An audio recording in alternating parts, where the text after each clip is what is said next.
So for those that don't know me, I grew up on the western slope of Colorado in a little town called Olathe. How many people have been to Olathe, Colorado? And if you drove through it and you blinked, you missed the town, so you may want to go back. But you know, Olathe, when I grew up there, didn't even have a stoplight. And it was an agricultural town and a ranching town. And you know, it had a lot of production of cattle and sheep and a host of other things. Industries that are at the backbone and heart of Colorado. You know, sometimes we don't think about that living over here in Denver in the Front Range. We think it's about business and entrepreneurship and high tech and a host of other things.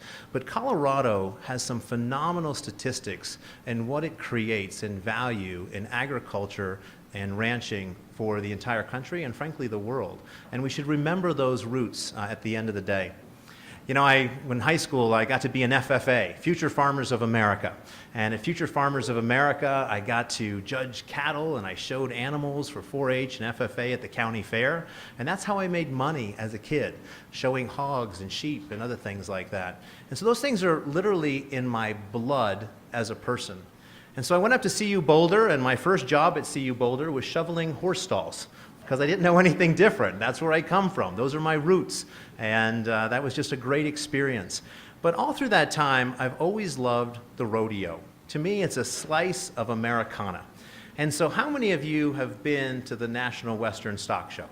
Okay, for those that haven't, we got to talk a little bit later. But walk with me for a moment at the stock show. We're going down the fairway, and I don't know about you, but I reach over and I get a funnel cake. And then I get my big turkey leg. I mean the turkey leg, you know, the gargantuan ones that you have. And then you get a sausage and peppers with all the mustard on it and all that kind of gross stuff. And then you get a really sweet, sugary lemonade.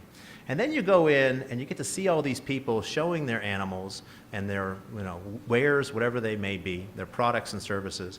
And then you get to go into the actual rodeo itself. And to me, this is that true slice of Americana. You have people from all over the country and the world who are in that arena enjoying this American tradition of rodeo. And one of the highlights for me, I don't know about you, is mutton busted. How many of you seen mutton busted, huh? So I've always wanted to get my kids involved with that. My wife has had other ideas about mutton busted. But in sum, you know, when I grow up, I want to be a cowboy. And I love that tradition in Colorado, and I'm so excited that Paul is here tonight to share that with us.